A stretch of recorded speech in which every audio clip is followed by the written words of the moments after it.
AuthorTube channel. My name is Bobbi Holmes. I am the USA Today best-selling author of the paranormal cozy mystery series Haunting Danielle, and I also write under my pen name Anna J. McIntyre. Well, I'm filming a little later today, and as you can see, my hair is all wet because I went out in the boat today. It's almost Memorial Day weekend. Actually, it starts tomorrow's Friday. And we decided to go out in the boat. I have left the house. We've been sheltered in place for over 2 months now.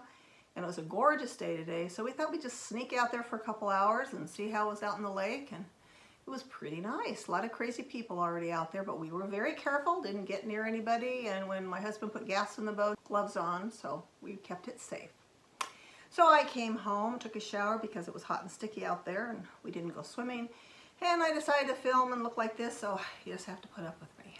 Okay, so what we're going to talk about today, or actually I'm going to talk about today, is what is a best-selling author?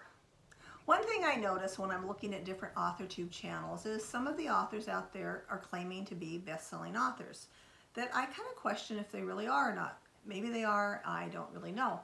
But I decided it would make an interesting discussion to what do you consider a best-selling author? And do you ever question that when you see an author advertise they call themselves a best-selling author?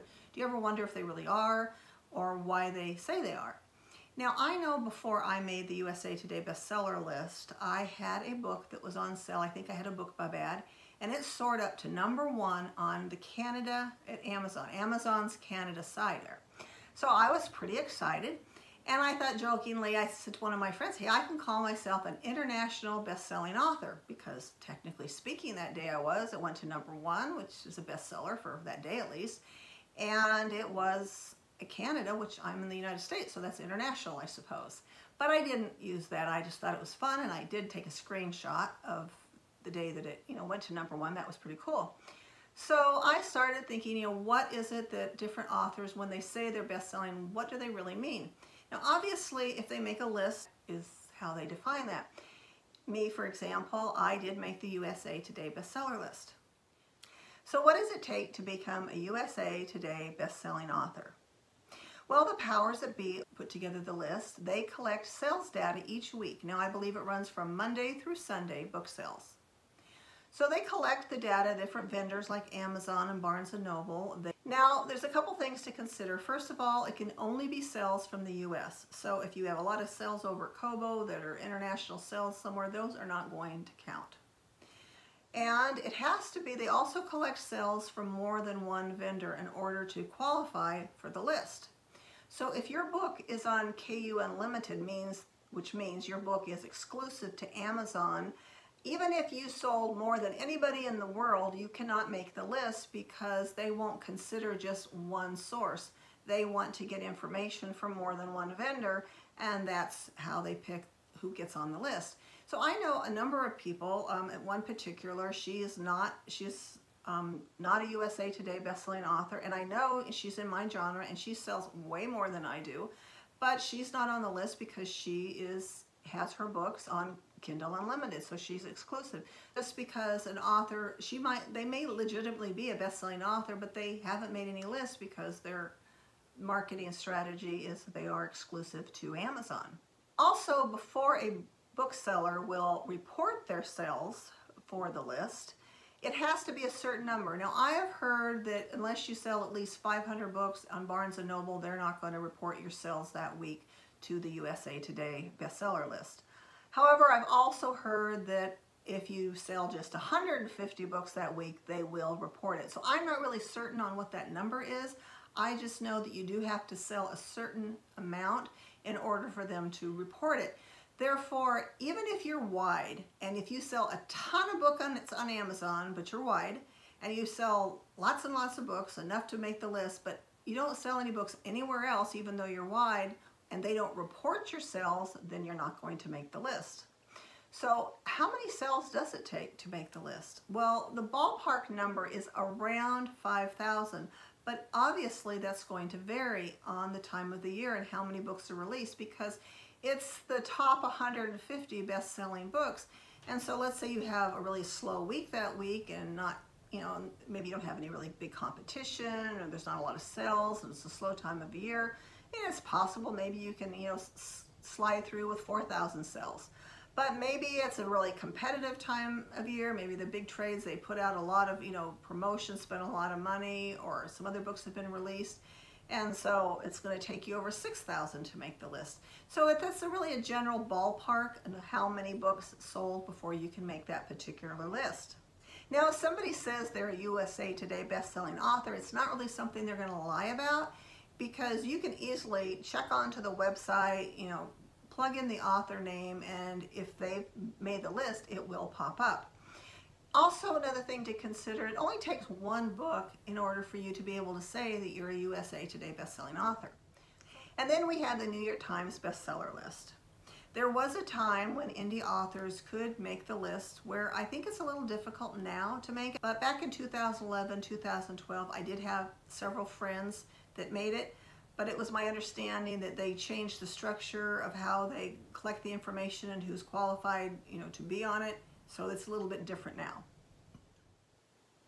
And then we have the little orange badges of Amazon that says it's a bestseller, #1 bestseller. Many authors use that when they receive one of those badges on their new books. They will then use that as a reason to call themselves a best-selling author. And I always kind of chuckle a little bit, and I don't mean to put anybody down, but it is a little bit of a stretch, and let me explain why. Back in 1991, when we moved back to Havasu to help my mom with my father when he was really ill and to take over the business, our children were in upper elementary school, and Havasu Palms is a very isolated location. In fact, I wrote a book about it, and there's a video you can watch under the YouTube videos about Havasu Palms and the history. It's interesting for some people. But anyway, we were living in Havasu Palms, and it's a very isolated place. And it was right before Christmas time, and I had to help my mom do some work, so I needed to keep our children occupied. So I gave them a stack of 3x5 cards and scissors and a box of crayons and showed them how to make little houses out of them and then set them off on their own. Well, both of our children are pretty creative, and they made this amazing village with, churches and houses and bridges and windmills, and they spent all day, and it was really great. So my mom set it up around the Christmas tree. She was so proud of her grandchildren, and she set them all up there and kept it out on Christmas time. And then, of course, there's no way she was going to throw them away, so she stored them very carefully and put them in this box. It was a huge box, all these things our kids had made. So fast forward to around 2007, we have since left Havasu, and that box is coming out of storage because we're cleaning out the storage unit that we had rented to put all of our things when we left Havasu Palms. And we're now on the other side of the lake in Lake Havasu City.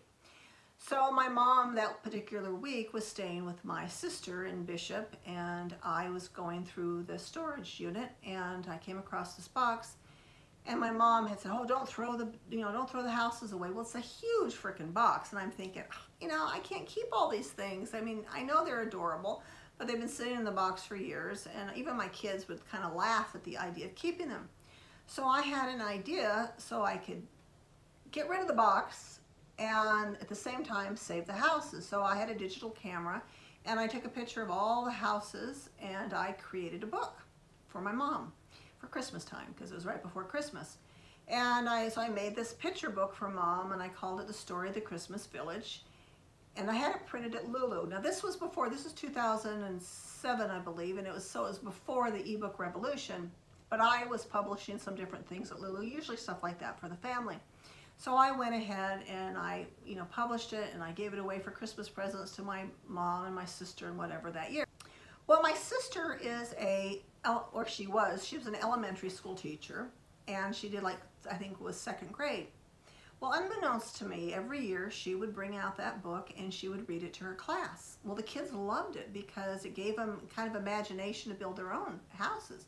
And so after she would read the book, she would hand out 3x5 cards and scissors and whatever, and they would make their own village just like my kids did. And it was a project she did every year. So she said to me, "Gosh, Bobbi, you've got to, really publish this book for the masses. It'd be great. You could, give it away with little 3x5 cards and, sell them with that." And I'm thinking, yeah, sounds like really great. But it really wasn't something I wanted to do. But when Amazon came along, I thought for the heck of it, I would make an ebook of the Christmas Village. And my daughter designed a little bit more of a professional cover for it.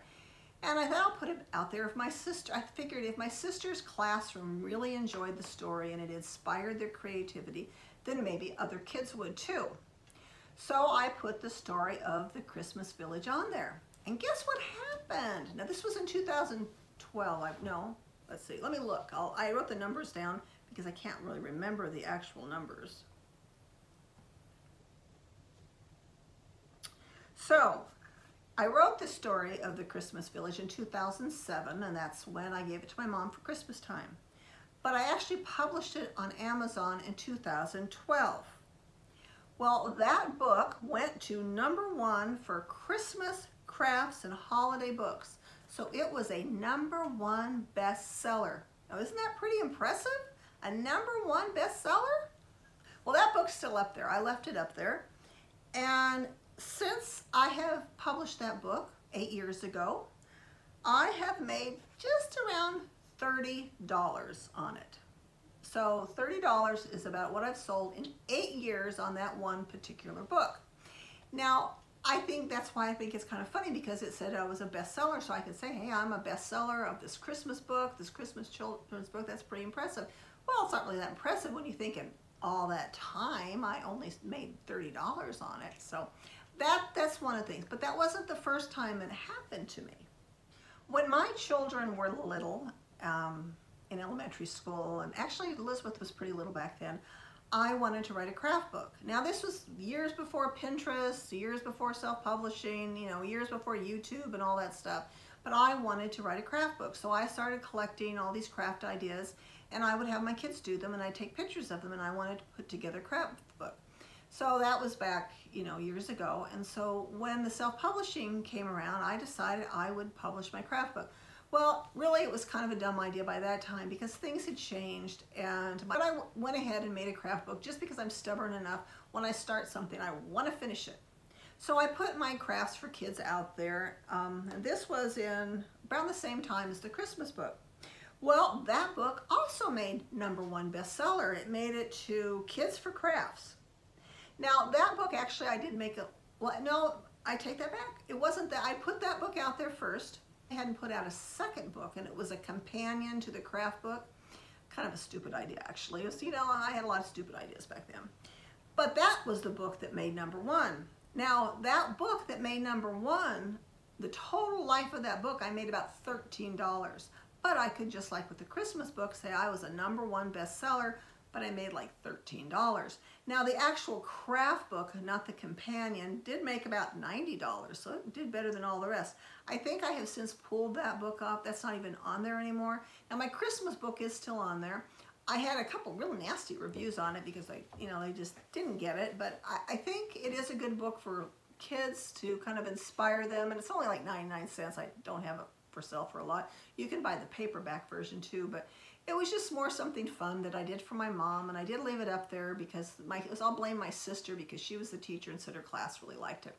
So that's kind of an example of those bestseller tags over at Amazon can be kind of misleading. Now, I'm not making fun of all the bestsellers. I just think it's a little amusing that sometimes some of the categories are a little bit iffy, like with my Christmas one and my craft book, where it really doesn't take hardly any at all to get those little orange labels. And that kind of makes me chuckle. On the flip side, if it is a category where there's lots of books, like in a romance category that's a real popular romance, and if the author has made #1 bestseller in that, that's something really to be proud of and to boast about.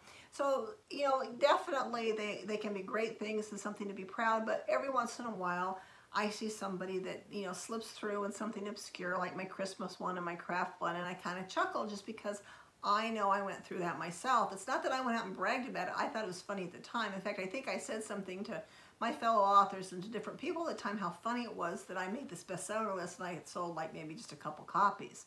So that's just something to consider. Now, on both of my 2 books, and my current one's out, the one that just came out, and my pre-order that is up, they both made the #1 releases, and that always kind of makes me excited because they're in certain categories those are the categories that I'm working in.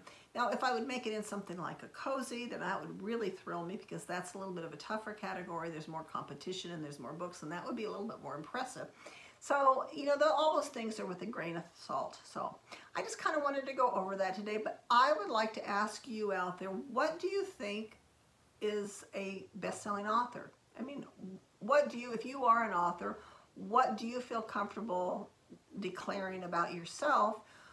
Do you feel that you would need to make a list before you could declare yourself a best-selling author, or do you feel one of the tags, Amazon, sufficient, or is there some other meter that you would use? I'm just really curious about that. And how do you feel about authors that call themselves best-selling authors when maybe their numbers really aren't that terrific, but they just kind of slide through within a really obscure category? So I was just kind of curious about that. I personally, I don't really care what other authors do in that sense, but it does make me curious, because I know when I made the #1 for that day in Canada on one of my books, I did think it was sort of amusing, and I could say I'm an international, best-selling author, but it's just sort of iffy there. And like I said, sometimes even making a list, there's lots of authors out there that never make a list, and they sell a heck of a lot more books than I do. And I would love to hear in comments how you feel about authors using the bestseller tag, in what situations you think they should use them or they shouldn't use them. I'm just curious to see what everybody thinks out there. I know I was sort of a little bit insecure and didn't feel I could really say it until I made a particular list, but that's just me, and it's not for everybody, so we'll see. So I'd like to see what you're thinking out there, and in the meantime, please stay safe, especially if you're getting out into the real world, and wash your hands and wear a mask if you're around people, and take care of yourself, and right on.